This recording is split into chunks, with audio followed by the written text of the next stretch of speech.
Hi guys, Leona here. So today I want to talk to you about your creative journey.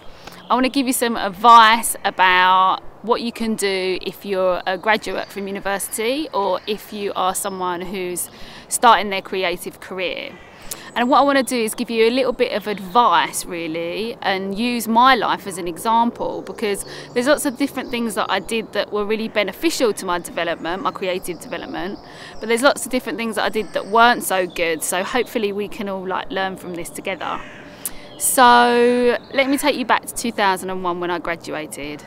And contrary to what most people think, as soon as you graduate you're going to kind of leap into the perfect job, you know, be amazing, to have this amazing career, I actually felt so overwhelmed and exhausted when I graduated. I just felt like that I kind of was at burnout point. I couldn't do anything more creative. My creative juice had just completely disappeared. And I think the reason for this is because I was always wanting everything now. I was quite intense really, and I wanted everything to be done really quickly and really rushed. And I kind of hadn't really understood at that point really what creativity really means. It's quite ironic really, isn't it? You go to university and you think, you know, you do a creative degree and you think you're going to be really in the flow and everything's going to work out. But it wasn't like that at all for me. What I found out is actually that I'd kind of lost a lot of my real intuitive side of being creative, and that I really needed to just kind of relax and take a step back. But I didn't really know that at that point, so I suddenly thought, what can I do? I've got to get a job, I've got to do this, and I landed a job that really didn't make me happy.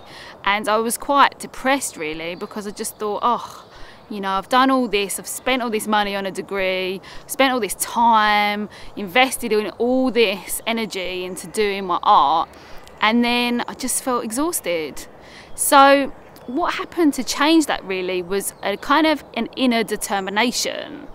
And this inner determination sort of propelled me. So whenever I would create something that I didn't want, I would have this kind of alarm bell going off, and it would tell me really that what I was doing wasn't the right thing for me and I needed to really change it. So another real benefit that I had to my kind of character really was that I would identify what was that I didn't want something, and then I would really kind of be proactive and find the next thing. So I wouldn't necessarily kind of reply to adverts a lot, because the trouble with replying to adverts is that you've got a huge amount of people going for one position.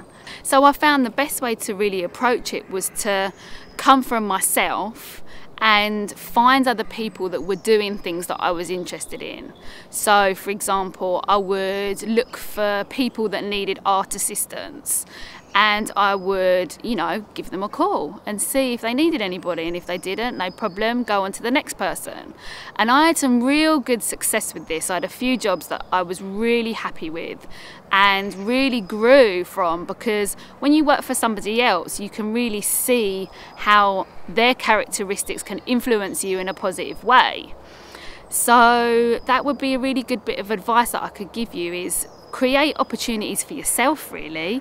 You know, don't listen to what everyone else is doing, don't listen to people's opinions of what they think you should be doing.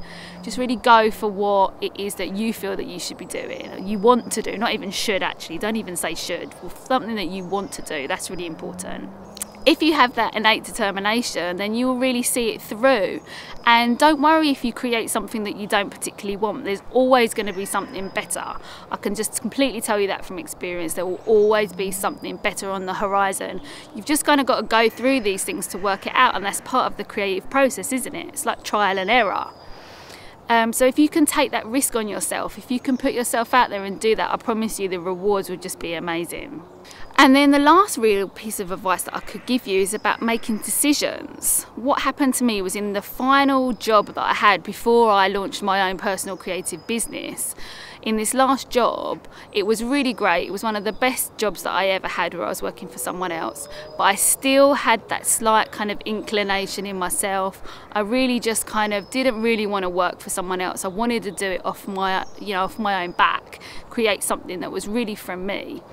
And this decision that I made one day, I just came home from work one day and I just said to my partner, I was like, from now on, from this day forward, I'm always going to create everything from myself. I'm always going to do this. And I remember pouring a glass of wine, making a toast, and just making that decision. I left my job, I created business, and I'm so happy. I love doing everything in my own way. I love creating opportunities for other people. I love the people that I work with. I love the environments that I go to. I just really do love it, and I love expanding. I love promoting. I love all aspects of my business, and that all came really from that one decision. So if you can do something today, make a decision on what that you really want to do and go for it. And don't worry if it's not right. If you get to a certain point and it doesn't feel right, you can change it, change your approach. That's what we have as creative people. If we've already tapped into our creative mind, we can change these things really easily. I encourage you to do that, and you will feel much happier, and you'll feel a sense of growth and achievement with your creativity. So thanks for listening, and I'll see you next time.